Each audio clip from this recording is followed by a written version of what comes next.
Buenos días a todos los participantes de este webinar.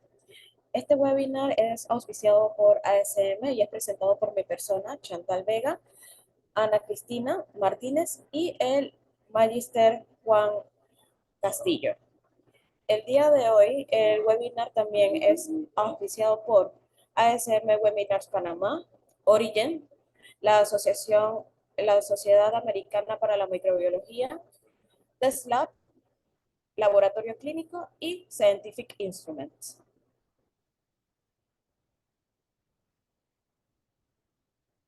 Hola, te saluda Franklin Saenz, director de TESLab Laboratorio Clínico. Visítanos en cualquiera de nuestras 5 sedes ubicadas en Avenida Útero Semena, Vía Israel, Tumba Muerto, Chiriquí y Citré. Ven y vive la experiencia TESLab. Hola, te saluda.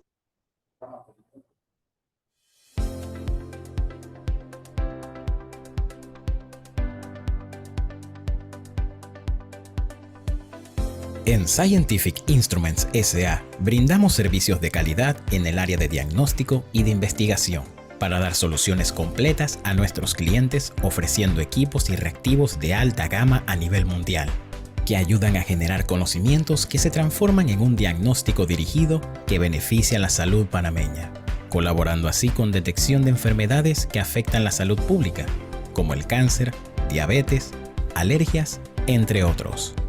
Con más de 15 años de experiencia, la compañía representa casas de renombre internacional que ofrecen el soporte necesario para el estudio y diagnóstico de diferentes áreas como inmunología, química especial, pruebas rápidas, química clínica, serología, hematología, molecular y secuenciación, así como equipos en general para laboratorio.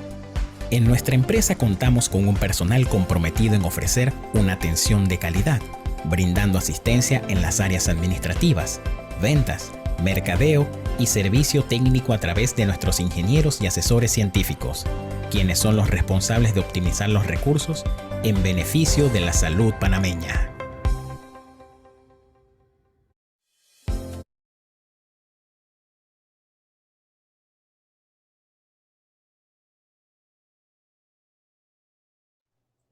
El webinars ASM Panamá tuvo la participación en el Congreso PANAC 2023 con el tema Nuevos Horizontes en el estudio de antivirales con un enfoque multidisciplinario.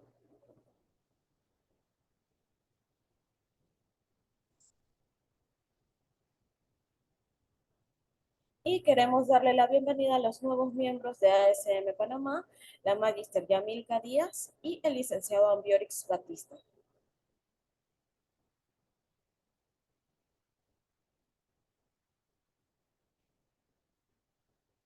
Bueno, el día de hoy tenemos el gusto de tener con nosotros a la doctora Claude Verges, pediatra neumóloga, profesora titular de Ética Médica y Bioética de la Universidad de Panamá, miembro de varios comités de bioética de investigación. El tema de hoy es bioética de la investigación con seres humanos, aplicación a la microbiología. Con ustedes, la doctora Claude.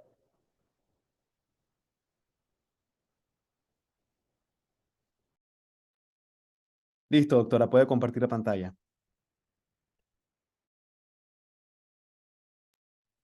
Buenos días, la verdad que me da mucho gusto responder a esta invitación y compartir con ustedes algunas reflexiones sobre la bioética de la investigación con seres humanos.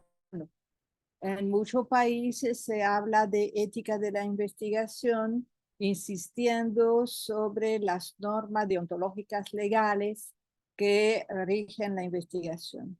En Panamá, desde 2003, se insistió en bioética de la investigación para insistir sobre el carácter global tanto de los humanos, de los animales y de las plantas, o en el caso de ustedes de la bacteria y virus, que tiene una connotación de respeto en el sistema de vida interconectado que conocemos en el planeta. Entonces, que empezamos con una definición de la investigación con seres humanos, porque en general la microbiología se inscribe en los servicios que se dan para la salud de los seres humanos, y esa definición la retomamos de la Ley 84 de noviembre de 2019 que rige la investigación en Panamá. Y es importante ver que para la investigación con participantes humanos son todas las investigaciones, es decir, embarca ciencias sociales, biomédica, conductual, epidemiológica, que trabajan, que tienen por objeto el ser humano, pero también sus muestras y sus datos. Y en microbiología se trabaja con muestras y datos.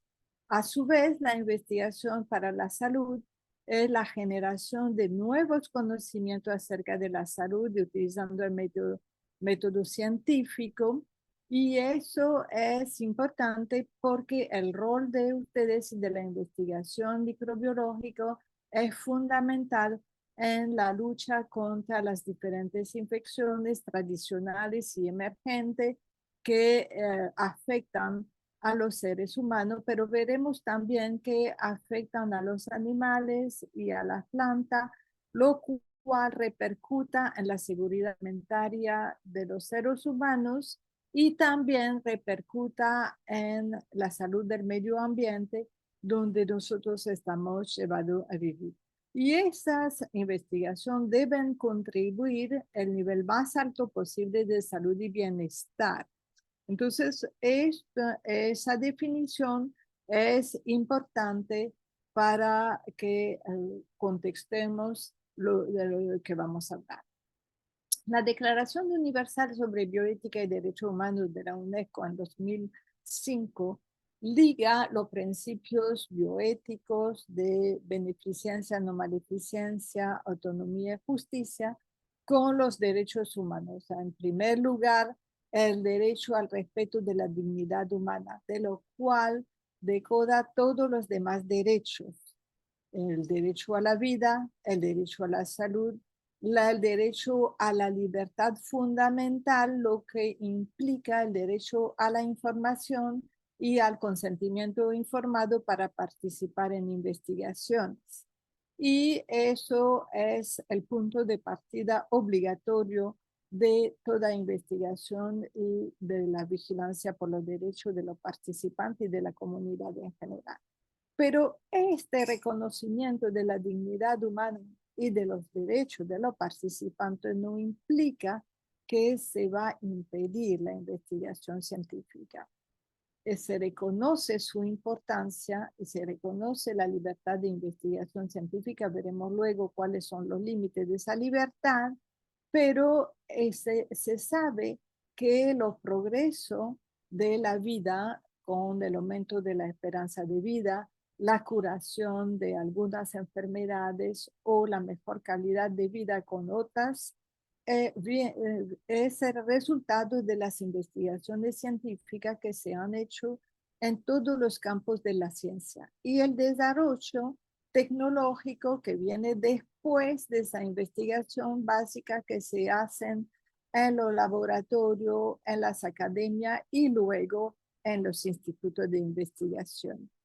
Entonces, esto son dos objetivos que están ligados entre sí y que enmarcan nuestra ética. Cuando hablamos de los principios éticos básicos, nosotros que son la justicia correctiva, porque la Declaración Universal de los Derechos Humanos y la Declaración Universal sobre Bioética y Derechos Humanos reconoce la igualdad y la dignidad de los seres humanos, igualdad en derecho. Somos diferentes genéticamente, socialmente, pero en derecho somos iguales. Sin embargo, vemos que en la sociedad existen desigualdades y vulnerabilidades con ausencia de oportunidad. Vulnerabilidad que son intrínsecas del ser humano por ser un ser vivo y particularmente evidente durante las enfermedades, pero también vulneración de derecho por falta de acceso a medicamentos, falta de acceso a métodos diagnósticos que permitan hacer un diagnóstico certero y proponer alternativas de tratamiento. Por eso que lo principio ético básico entre la meta, que es la igualdad y la dignidad de los seres humanos, y la realidad, que es la desigualdad, propone una justicia correctiva de solidaridad y empoderamiento. El empoderamiento para nosotros en salud es la autonomía participativa a través del consentimiento informado, pero también la educación en salud. ¿Qué son las bacterias? ¿Qué son los virus? ¿Cómo actúan? ¿Cuáles son su riesgo y peligro? ¿Cómo podemos prevenir enfermedades? Y cómo se diagnostican. Y en esta difusión de la educación, ustedes tienen un rol muy importante que participar. Y beneficencia para curar o mitigar los daños, y no maleficencia, que no hacer daño. Entonces, el acceso y la distribución justa de los recursos de salud para cumplir con esos principios es una obligación del Estado a través del Ministerio de Salud y de la Caja de Seguro Social, pero también puede ser una obligación del sector privado a través de la responsabilidad social, que hace que algunas personas tendrán acceso según sus posibilidades. Y la distribución justa en el territorio nacional para que todos puedan acceder a esos diagnósticos y tratamientos. Brevemente voy a recordar la historia de las normas y códigos de bioética de investigación que se han dado desde los años 30. Porque ustedes van a observar en esos cuadros, más que todo, lo que quiero resaltar es que cada vez que se publicó un código o una declaración, respondía a una violación de los derechos de los participantes. El más famoso es el juicio de Nuremberg con el Código de Nuremberg, que responde a las atrocidades cometidas en los campos de concentración y que plantea la libertad de investigación con la autonomía de los participantes de investigación. Es decir, no se puede imponer una investigación a la persona, ellas deben ser voluntarias y para participar. Sin embargo, plantea la autorregulación de los investigadores, con lo cual la declaración del Helsinki en el 64 recuerda a los médicos que el interés individual prima sobre el interés de la ciencia y la sociedad. Es decir, usted nuevamente no puede obligar a una persona a participar en una investigación, y más que todo tiene que considerar los riesgos, que deben ser muy inferiores a los beneficios para esta persona, o por lo menos que estén justificados por riesgo mínimo para los beneficios de la futura generación. Entonces, si no, la investigación no puede darse. Ya en Estados Unidos, el caso Tuskegee, que provocó el nombramiento de una comisión de investigación por el presidente Clinton, que rindió el informe Belmont en el 78, donde retoma los principios éticos básicos de la salud y de la investigación y del respeto de los seres humanos, que son la autonomía, no maleficencia, beneficencia, la justicia, y hace la distinción entre investigación y práctica. Es decir, no se puede mezclar la investigación y la práctica. La atención en todos los servicios de salud y centros de salud, hospitales, es una, y la investigación de otra, porque se rigen por metodología muy diferente. Ya la Organización Mundial de la Salud nombró una comisión de organización médica para presentar unas pautas que fueron hechas en 1993, renovado en 2012 y en 2016, donde detalla de una manera muy práctica, y les invito a tener en sus archivos esas pautas para referencia cuando hacen investigaciones, por detallar de manera, como le decía, de manera muy práctica todos los pasos que hay que considerar en una investigación con seres humanos. Y en 2002, Estados Unidos, Europa y Japón suscribieron un convenio de buena práctica médica para la comercialización de un medicamento que ha sido investigado en cualquier de esos países y que pueda ser aceptado en los demás que han suscrito el convenio. Y ahí plantea nuevamente los requisitos del consentimiento informado como obligatorio para toda investigación con seres humanos y la regla de confidencialidad de los productos en desarrollo, ya que son productos destinados al comercio. En el 2005, la UNESCO aumenta la Declaración Universal sobre Bioética y Derechos Humanos, que retoma la igualdad de los seres humanos, pero distingue las vulnerabilidades social, educativa, económica, étnica y de género, cuales se tiene que prestar mucha más atención para medidas de protección extraordinaria para y complementaria de esa vulnerabilidad, los riesgos sociales y psicológicos de una investigación que pueden llevar a la estigmatización y la discriminación, la justicia, la protección, el empoderamiento y la participación. Esa declaración es muy importante también porque es una referencia que liga los principios que ya estaban en las declaraciones y pautas anteriores, pero que influyeron mucho para la revisión de las pautas CIOMS de 2016. Bueno, viniendo a la microbiología. Entonces, según García Pérez, ¿qué pretende la microbiología? La microbiología va a participar en la investigación de enfermedades y accidentes profesionales por fuga de material, particular infeccioso o tóxico de origen biológico.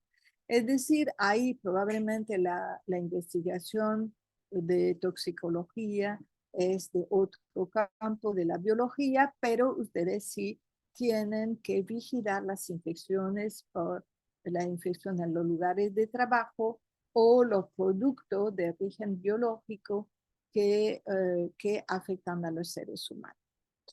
Deben participar en la confección de protocolos, proyectos relacionados con el diagnóstico, el desarrollo y los productos que involucren agentes biológicos y organismos modificados, y así como nuevas instalaciones, recomendaciones o ampliar el punto de vista de la seguridad biológica. Este trabajo de ustedes como microbiólogos lo hacen en conjunto con los biólogos, porque actualmente nadie es dueño de un campo del saber particular, sino que los organismos internacionales que financian las investigaciones insisten sobre el carácter colaborativo de las investigaciones, donde cada campo del saber aporta al otro. Y eso es muy importante porque ustedes pueden ser expertos, por ejemplo, en la recomendación de la seguridad de su laboratorio o de algún método diagnóstico particular para la investigación que presenten, y el biólogo también va a tener su parte. Entonces, esa participación, y por eso que se habla participación de diálogo y trabajo colectivo. Velar por la descontaminación del material usado y tratamiento de los desechos infecciosos en condiciones de seguridad, y eso no sé cuál es el estado de la situación en Panamá fuera del laboratorio o del Instituto de Investigación y Hospitales, donde probablemente ustedes participen en las comisiones de seguridad biológica, pero no sé a nivel de país y de ciudad cuál es el rol. Y eso es un campo que es muy importante porque ya hay una ley para el trabajo, la el desecho de los materiales contaminados, pero tienen que y en esa ley se trabajaron en conjunto en la ley. Un registro para la recepción, desplazamiento de material de carácter infeccioso, reconocido o sospechoso y desinfección de los equipos. Esos protocolos dentro de la institución son muy importantes, así como fuera de la institución. Por ejemplo, cuando de un centro de salud le envían una muestra que no pueden ser estudiados en el lugar y que ustedes tienen que estudiar en su laboratorio. Y participar en la elaboración de la orientación relacionada con la seguridad biológica.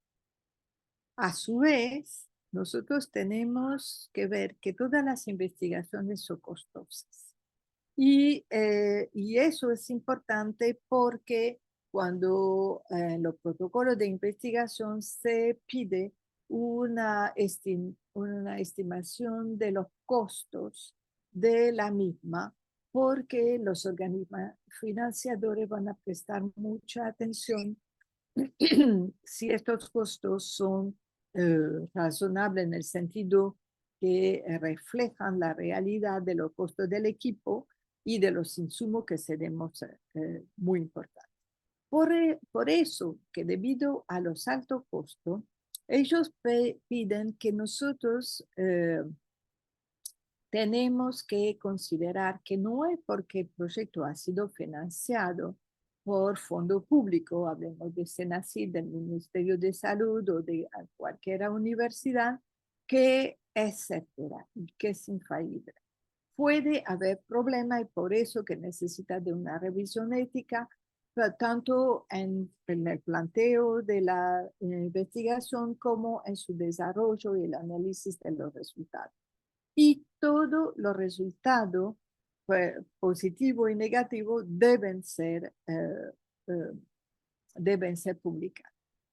Entonces, a veces nosotros tenemos tendencia que porque se trata de un financiamiento público, no prestamos atención a los gastos en los cuales incurrimos y no cuidamos del equipo. Y eso hace parte de la ética y de la responsabilidad del equipo investigador. A su vez, cuando las investigaciones son financiadas por empresas particulares, el investigador y su equipo tienen que tener mucho cuidado para conservar su independencia y los criterios de objetividad necesarios para que la investigación sea fidedigna. Entonces, ustedes ven, ahí solamente le quiero presentar dos vertientes a partir de lo costo y la ética que ustedes tienen que cumplir con todas esas responsabilidades y cuáles son las amenazas hacia ellos. Entonces, la microbiología se compone de parasitología, bacteriología, micología y virología, y la investigación se va a dar en el campo médico, la genética microbiana y la ecología, la microbiología evolutiva, los alimentos, la medicina veterinaria, las plantas y los cultivos y la fisiología microbiana. Todos esos campos son de igual importancia y van a pedir además de los conocimientos que se adquieren en el desarrollo de la carrera básica, va a necesitar de una especialización posterior porque no se puede abarcar todos los campos, los conocimientos son bastante diferentes. Entonces, si nosotros vemos la investigación, ¿cuáles son los puntos importantes para ustedes en una investigación de microbiología?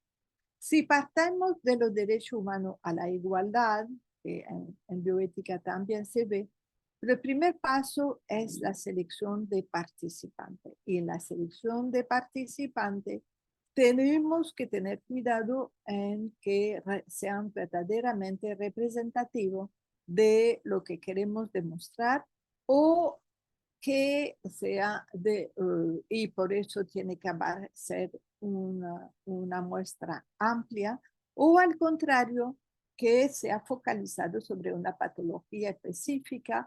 Por ejemplo, hablemos de estreptococo y entonces serán los enfermos con esa enfermedad o las personas expuestas a contaminación por esa bacteria.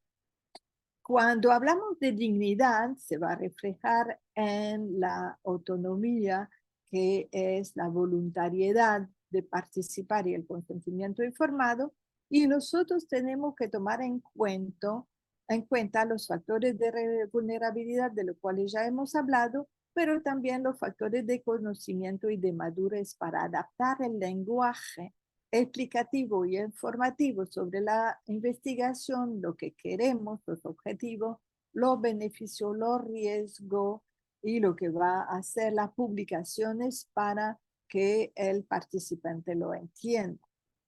La seguridad que representa el derecho a la vida y a la salud, que es no maleficencia, ¿cuáles son las medidas de protección frente a un riesgo de compensación de daño, con que eso también es injusticia, de mitigación de daño, ¿verdad? Y en la justicia y el derecho de la generación actual y futura, entonces, ¿cómo se van a compensar los daños posibles y cómo se van a repartir los beneficios?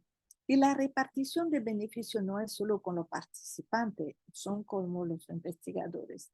En las investigaciones multicéntricas, ya la ley 84 prevé que debe haber un representante en Panamá de esa investigación, que debe vivir en suelo panameño, debe ser, y es la transferencia de tecnología y de conocimiento, porque los beneficios son los nuevos conocimientos para la comunidad científica y la comunidad en general, nuevos medicamentos para las personas enfermas y cuáles son las medidas de presencia.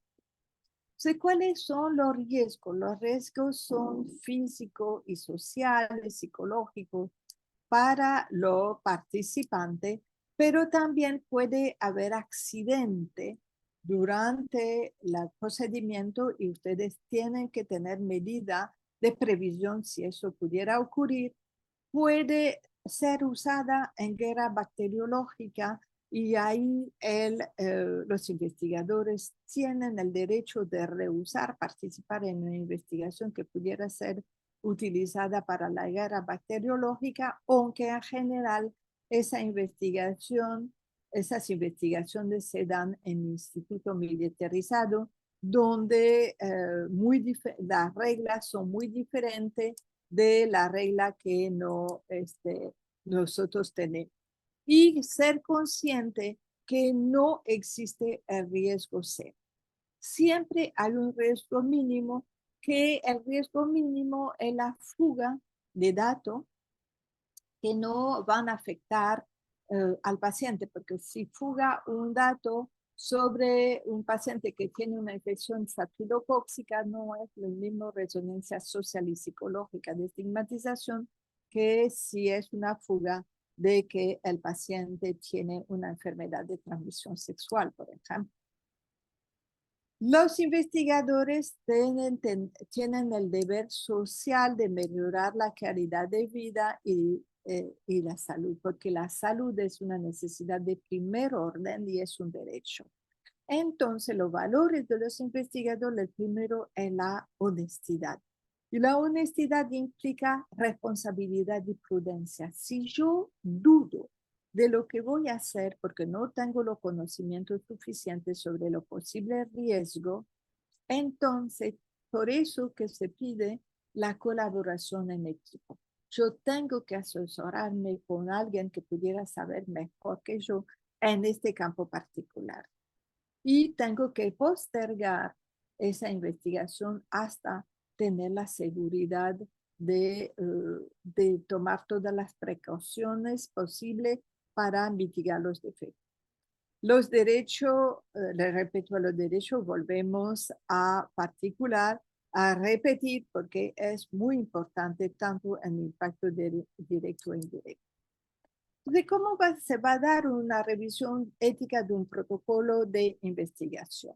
Se va a ver su valor social, cuáles son los beneficios directos e indirectos, que es el derecho a la salud, la calidad de vida y la justicia, pero también su validez científica, cuál es el marco científico, social, histórico, cómo son los objetivos, la coherencia de los objetivos, del método, de la variable y del análisis, que esa validez científica responde al derecho a la seguridad de los participantes de la sociedad y a la no maleficencia.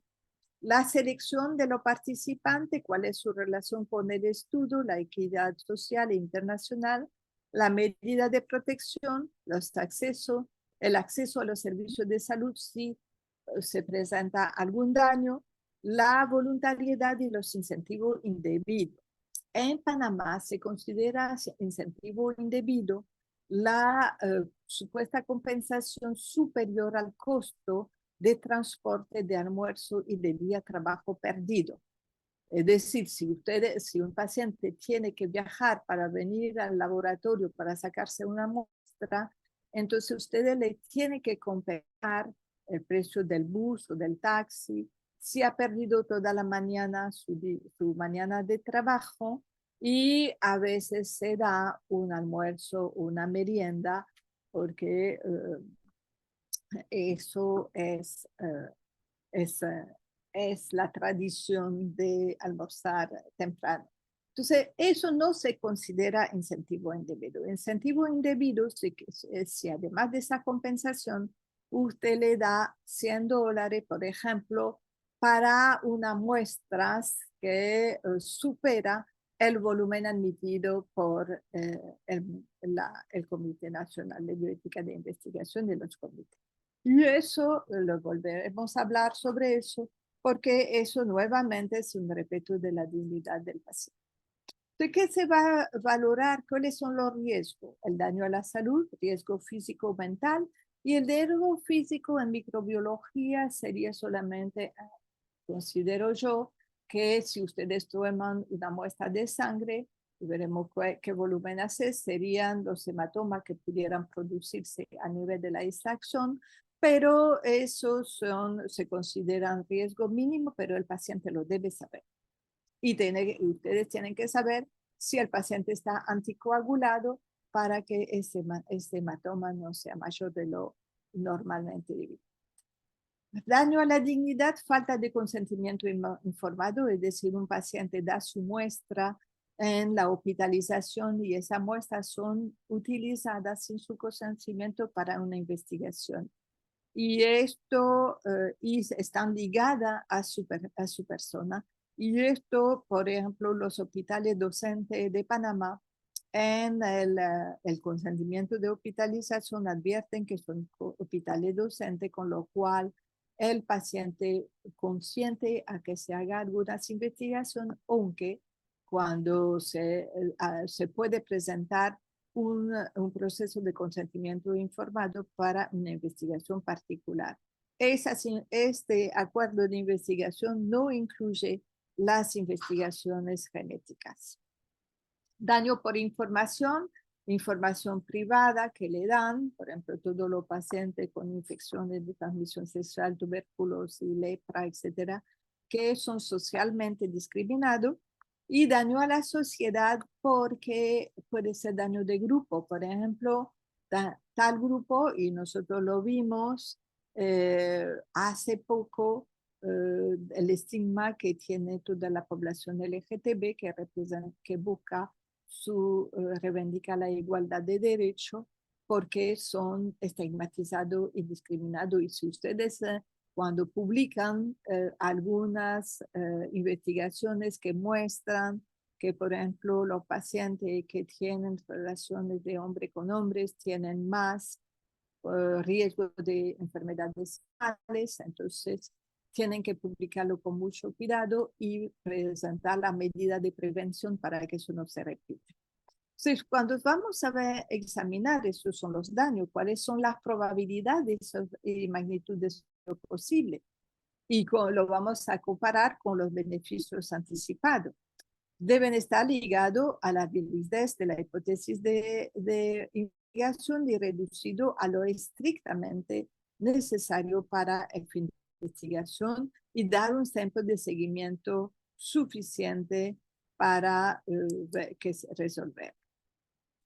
El derecho a la paz y a la vida y la responsabilidad social es un nuevo tema que se discute mucho a nivel de la bioética frente a los cambios ambientales y sociales, a la emergencia de nuevo patógeno y a la resurgencia de otros patógenos que pueden provocar epidemia y guerra bacteriológica. Y estoy hablando de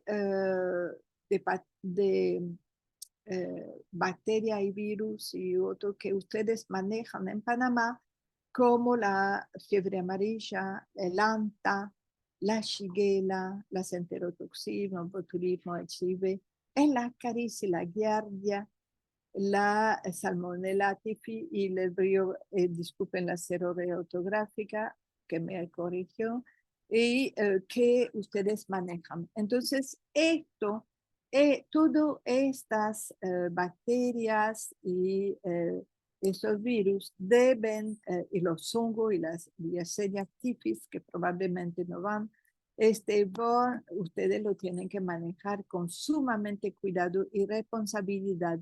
Y eso no es la responsabilidad solo del jefe del laboratorio, sino la responsabilidad de todos los que trabajan. Entonces, ya, ¿qué va a pedir cuando ustedes van a hacer investigación con seres humanos? Que en general son investigaciones con la muestra, más entrevista a ser humano. Entonces, vamos a revisar el problema, los propósitos, los objetivos, el marco teórico, la metodología, el marco ético y la bibliografía. El marco ético es el respeto de todos los convenios que he enseñado y el proceso de consentimiento informado, la preservación de la confidencialidad, la destrucción, la conservación y la destrucción de los archivos de datos que ustedes van a tener, el formulario de consentimiento, si es necesario, para ustedes va a ser necesario, ya que trabajan con muestras, cronograma y presupuesto. Se va a pedir una documentación complementaria, que el permiso de la institución, la idoneidad del investigador, el permiso de los lugares donde se va a desarrollar la investigación y el registro en RECESHES. Estos son los requisitos fijados por la ley 84 que rige en Panamá. Hablando del consentimiento informado, es un proceso que ustedes establecen en el diálogo con los investigadores. Entonces, donde van a informar del proceso de los procedimientos de la investigación, para qué se hace la investigación, quiénes son ustedes, por qué lo hacen, cuáles son los riesgos y los beneficios, cuáles son los procedimientos alternativos. Si ustedes participan en una investigación sobre el medicamento, cuáles son las compensaciones por daño y debe permitir al sujeto la oportunidad de preguntar y retirarse. Generalmente, entonces, ustedes van a trabajar en equipo, probablemente con médico y biólogo. Es tarea del investigador principal que debe ser reforzado por la persona que va a tomar la muestra. Es un proceso y debe estar también quién es el patrocinador y si ustedes están pagados por esta investigación, la compensación de daño. Y la firma, en general, firma el participante y el investigador que recoge el consentimiento. Entonces, va a dar, cuando hablamos de la habilidad del sujeto para entender, por ejemplo, los niños o pacientes con discapacidad, por ejemplo, un sordo, un mudo o un ciego, y la madurez y el lenguaje, como por ejemplo indígenas o personas que no hablan bien español, Se debe adaptar la presentación de la información. Adaptar la presentación no es negar la información. Toda esa información debe figurar en el formulario, por lo menos, y cuando se da la explicación, nada más que se va a explicar los términos técnicos y se va a explicar en el lenguaje coloquial todo esto. Entonces, y además, cuando son niños de poca edad o con insuficiencia mental, debe haber un testigo que no es del equipo de investigación porque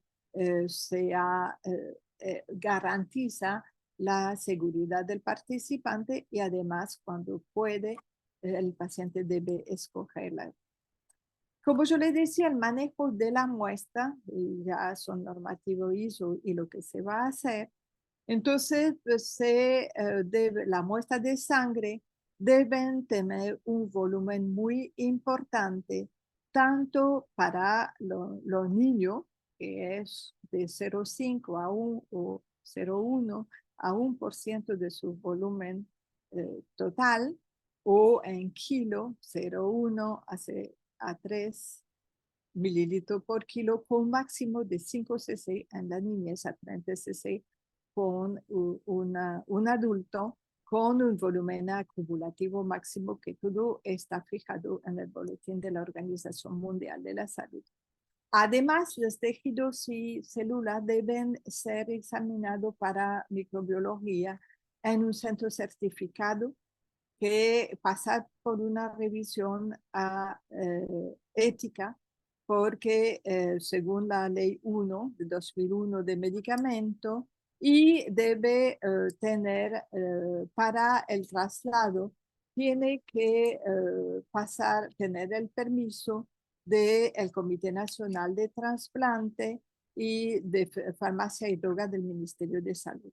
Además, esas investigaciones con tejido y célula son examinados por el Comité Nacional de Bioética de Investigación y por algunos comités certificados y deben ser inscritos en DIGESA. Entonces, la confidencialidad de los datos, y eso es importante ya que ustedes muestran, trabajan con muestras. Las muestras no vinculadas ya anonimizada o disociada no requieren, según la ley, una evaluación por un comité de bioética, ya que son anónimas y garantizan la seguridad de la paciente. Sin embargo, le recomiendo de solicitar esta exoneración de revisión para cualquier revista indexada que le pregunte si ustedes sometieron su protocolo al comité y ustedes tienen el dato, o DIGESA mismo le pone cuando registra su investigación que no es necesario para pasar por un comité por el tipo de investigación que ustedes presentan, y eso consérvelo porque es importante al momento de la difusión de los datos para su propia protección. La información vinculada, entonces, puede ser dos. Anónima, que solo es por el profesional responsable de atención y es desconocida para ustedes. Entonces, va a tener lo mismo requisito que la información ya no vinculada. Y pero si ustedes encuentran algo particular sobre un participante, usted lo puede comunicar al médico tratante, que a su vez va a buscar la persona involucrada para un tratamiento específico, ¿verdad? Entonces, eso es muy importante porque ustedes van a trabajar con muestra codificada, pero el investigación principal o el médico tratante va a conocer con quién está. ¿Qué cosa? Ajá. Diga. La muestra nominal, entonces, identifica el personal y permite acceso, y eso es en la tratamiento. Entonces, ¿cómo va a ser el consentimiento? En general se pide 2 consentimientos.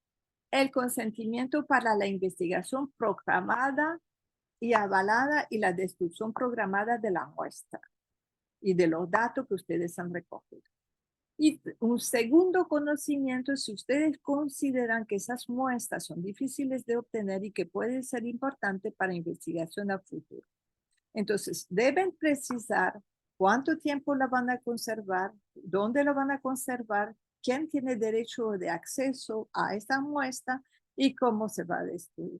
Y ahí, igual que para la investigación, pero está más detallado, perdón, el participante puede rechazar, tiene derecho a rechazar, en lo cual inmediatamente su muestra es destruida.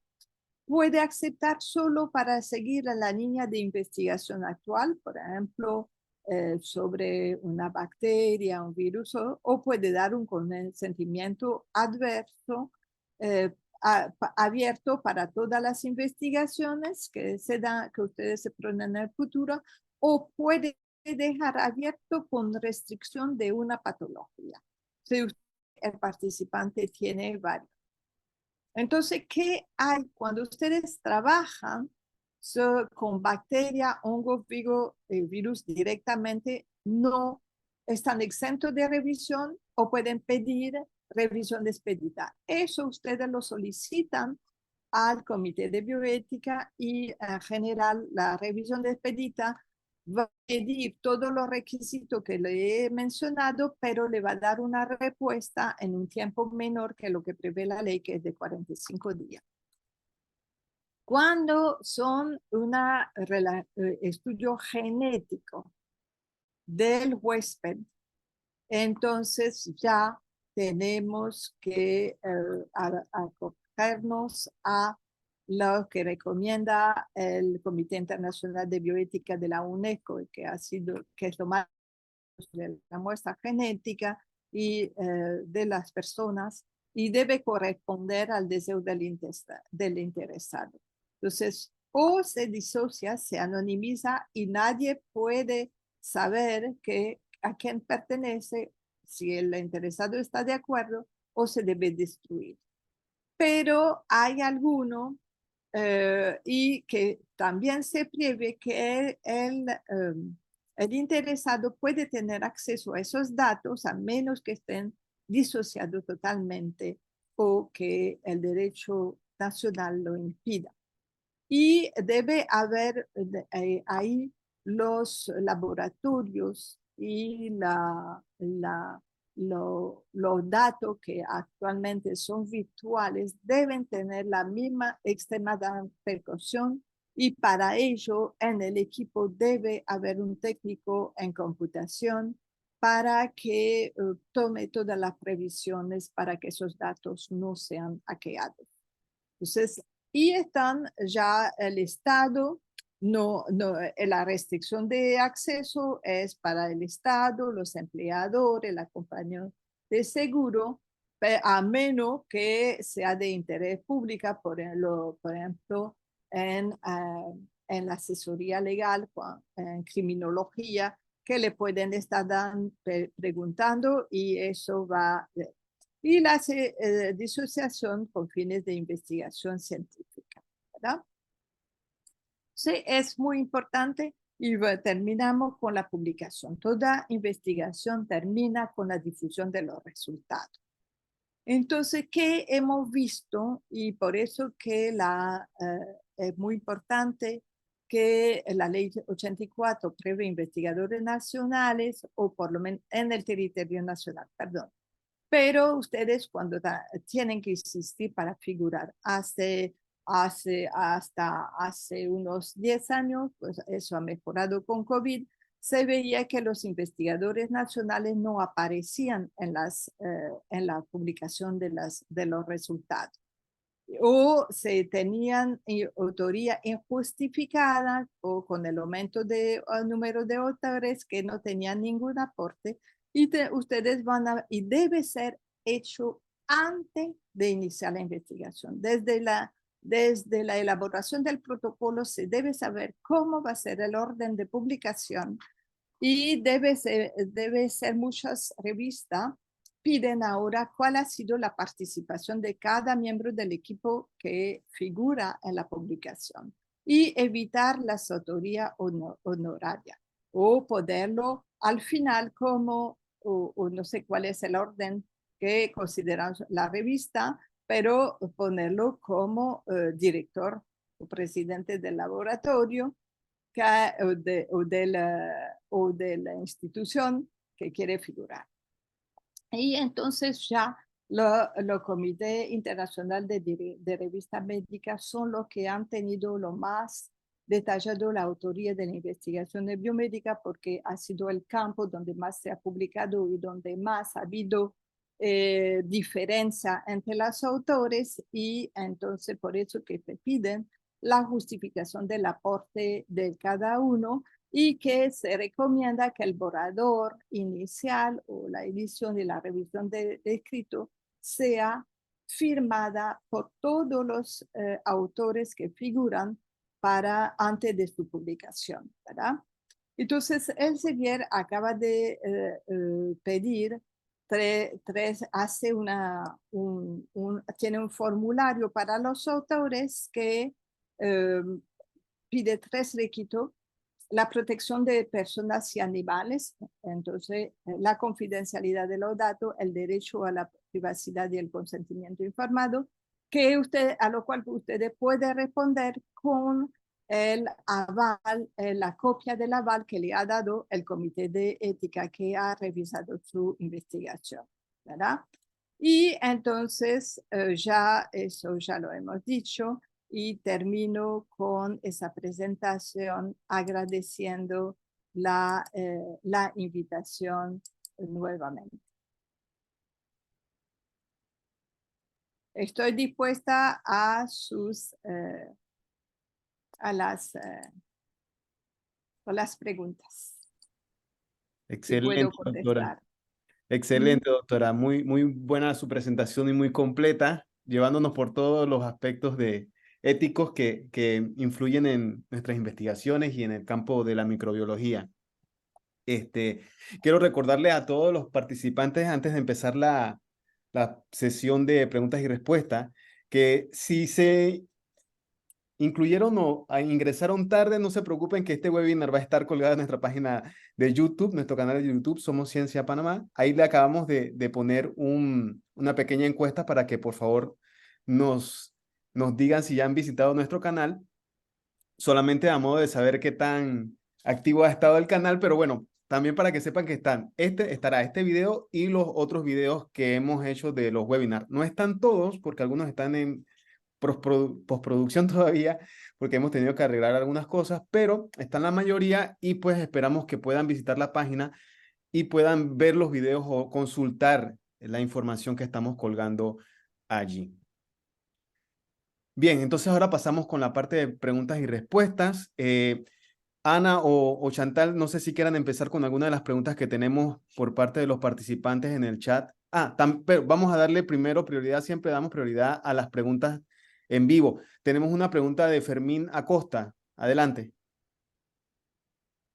Hola, buenos días. Gracias por el webinar. Excelente la presentación, doctora Claudia. Bueno, tengo una pregunta.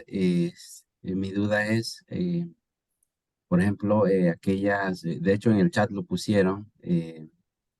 La pregunta es, por ejemplo, si estoy desarrollando un proyecto con alguna muestra y esa muestra lo quiero usar en otro proyecto, en ese sentido, ¿habría que solicitar un nuevo aprobación del Comité de Bioética para usar esa muestra? Es que el nuevo proyecto lo tiene que someter. Claro. Entonces, simplemente menciona que es una muestra. No, lo que quiere saber el comité es si esa muestra está codificada y anonimizada, no que tantas veces lo ha utilizado. Ok. Ahí La otra, ustedes Ustedes, la cantidad de veces que usa una muestra, lo analiza usted desde el punto de vista científico, qué tan válido es para usarlo. Mm. Ok, muchas veces el Comité de Bioética pide el tema de los tiempos. Una vez que uno usa la muestra y solicita de que habría que poner, si una vez que uno usa la muestra, habría que destruirlo. No sé si los tiempos siempre son fijos, o sea, 5 años, 10 años, no sé. Los tiempos después de publicación o difusión de los resultados son 5 años según la recomendación de la revista. Para cualquier duda que haya, quieren revisar los documentos fuente. Mm. Esos son para los datos. Para la muestra son los tiempos estipulados por su laboratorio o el Ministerio de Salud. Yo sé que, por ejemplo, el Gorgas tiene un banco de muestra que data de los americanos, porque previeron que podría ser útil al futuro de revisar esa muestra. Entonces va a depender del tipo de muestra y todo, y nuevamente no es un problema ético, es un problema científico que ustedes lo que se quiere saber es que sea informado. Nosotros Ok, vamos a quedar guardar indefinidamente por eso. Nosotros la vamos a destruir al tanto tiempo por eso. No hay tiempo fijo. El tiempo lo determina el científico. Lo que pide el comité es que sea informado. ok. Bueno, gracias. Adelante, perfecto. Perfecto. Chantal o Ana, no sé si alguna de las preguntas que tenemos en el chat, porfa.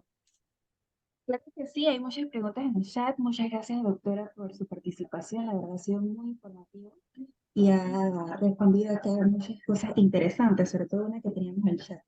Ampliando la pregunta del compañero que acaba de hacer, ¿qué opina usted A ver, sobre esta estrategia? disculpa que no la entiendo bien, Ana Cristina. Sí, claro, que ampliando la Ah, pregunta que acaba de hacer el compañero, ¿qué opina usted sobre esta estrategia de utilizar un permiso, un consentimiento informado donde se le coloque al participante, se le explica al participante que esa muestra va a ser utilizada para varios proyectos de investigación? es ético. El participante va a decir si él acepta que su muestra sea utilizada en diversos proyectos o si rehúsa o si, por ejemplo, yo pongo un ejemplo fantasista que quiere saber las infecciones más frecuentes en la diabetes, ¿no? Entonces, ustedes van a investigar a futuro qué es importante, la muestra del paciente que usted va a cotear y otro.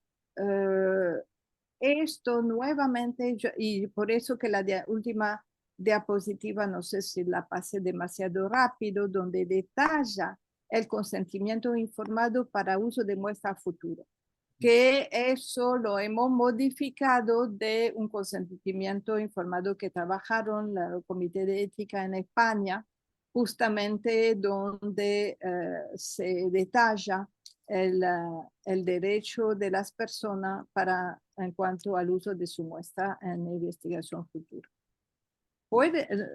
Si el paciente está de acuerdo, es ético. El paciente Perfecto. tiene que estar de acuerdo. Usted no lo Interesante, puede muchas hacer gracias. sin su acuerdo. Ok, perfecto, gracias, doctora. Tenemos otra pregunta en el chat. Dice, ¿es un incentivo indebido darle un monto económico a una persona de baja cuantía, pero que no fue estipulado en el consentimiento informado del proyecto? Sí, es indebido. Los incentivos deben estar descritos y detallados en el protocolo. Sin embargo, hay incentivo sorpresa, no lo llamamos incentivo, perdón, son recompensa. Por ejemplo, en investigación con niños, que ha participado con su muestra, ha venido a la cita y todo. Como recompensa final se le da, qué sé yo, un libro, una pluma, que él no esperaba. Es muy diferente. Eso se acepta éticamente. Se acepta porque como no lo sabía, eso no influye sobre su decisión de participar y va a hablar bien de la investigación, lo cual alrededor de él en el futuro habrá una visión positiva de las investigaciones. En un adulto, el incentivo puede ser cualquier cosa, inclusive monetario. Sin embargo, ahí se va a examinar mucho que si es proporcional a los riesgos de la investigación anterior, esa recompensa, porque puede incitar a que el sujeto quiera participar en otras investigaciones de mayor riesgo porque ha recibido así. Así que se considera no ético. Todos los incentivos deben estar escritos. Excelente, gracias doctora por su respuesta. Tenemos otras dos preguntas, creo que nos alcanza el tiempo. Nos pregunta el magíster Juan Castillo, ¿qué opina de la ética de investigación durante el periodo más intenso de la pandemia por COVID-19, relacionado con los proyectos e investigaciones que se realizaron en Panamá? Bueno, la verdad que los proyectos de COVID durante la pandemia nos hicieron sufrir en el Comité Nacional de Bioética porque la ley decía que teníamos que dar respuesta y no hemos descansado porque los requisitos no bajaron de nivel. Es decir, simplemente que teníamos que dar una respuesta en tiempo más rápido. Entonces, eso hacía que, por ejemplo, el investigador presentaba su proyecto el lunes y nosotros teníamos 72 horas para contestar, con lo cual de lunes a miércoles no descansábamos leyendo y revisando el protocolo. Pero sí, en Panamá todos los protocolos que fueron sometidos era obligación de ser sometido al Comité Nacional y después se derivaron a los comités acreditados porque también las investigaciones que hacían estudiantes, ellos querían expedita y ponía que se hacía como COVID, pero de hecho no era sobre la pandemia COVID, sino era una investigación en tiempo de COVID. Entonces eso ya se descentralizó, pero sí no se bajó el nivel de los requisitos éticos. Eso en Panamá sí ha sido una garantía que se ha reconocido a nivel continental. Excelente, muy interesante, doctora. Tenemos una última pregunta, ya que este tema está muy interesante. Se pregunta en el chat, si se determina que un investigador ha infringido una norma ética, ¿qué sanción se le aplica? ¿Queda inhabilitado para hacer investigación?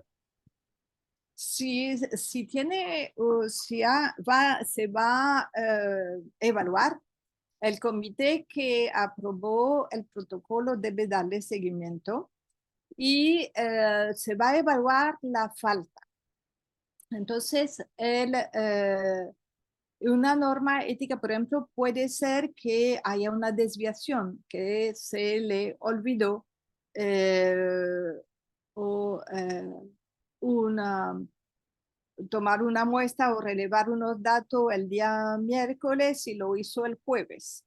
Eso en general no se aplica sanción, sino que se le manda a actualizar la ética de investigación.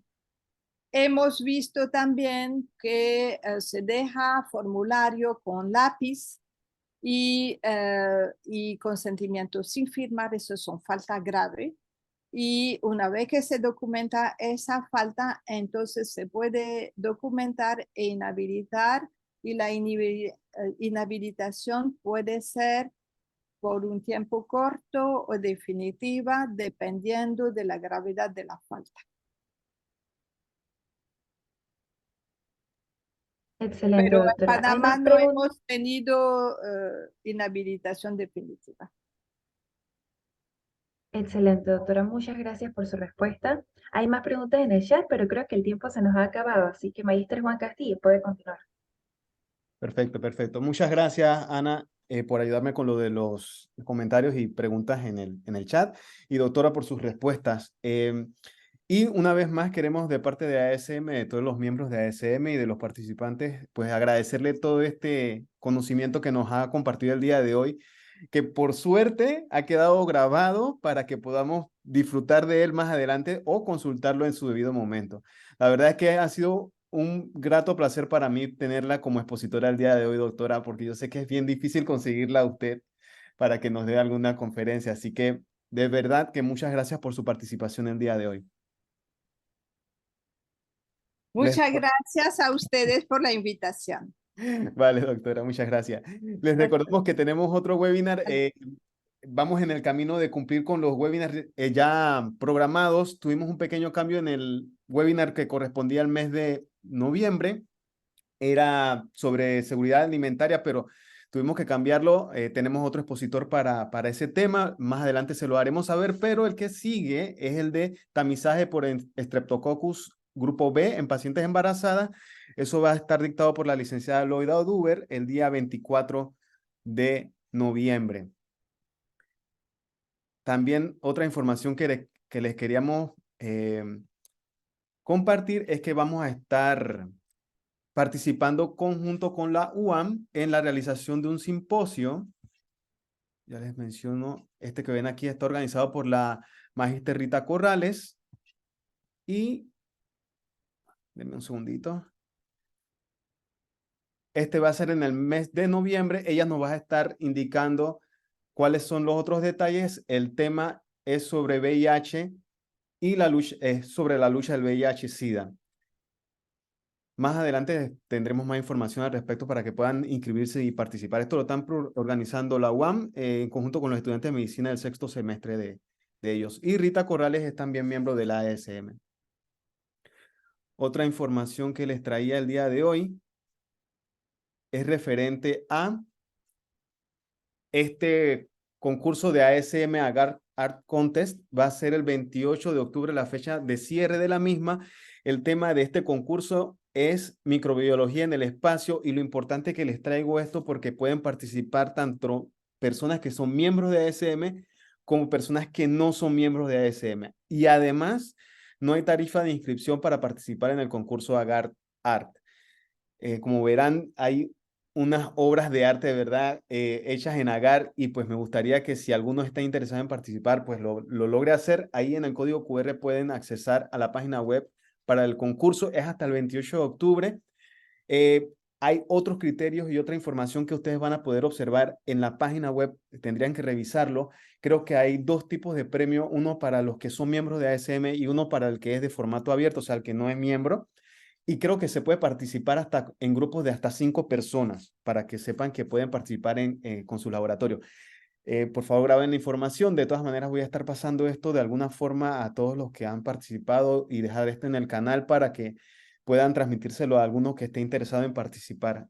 Suena muy interesante y pueden entrar en la página web de ASM y ver cuáles eran los ganadores previos y todo esto de Agar, que es súper interesante y muy creativo.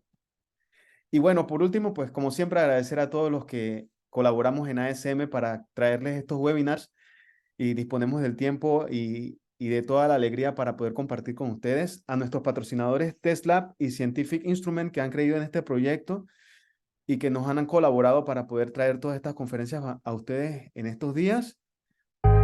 Así que me despido de ustedes y muchas gracias por todo. Hasta el próximo webinar.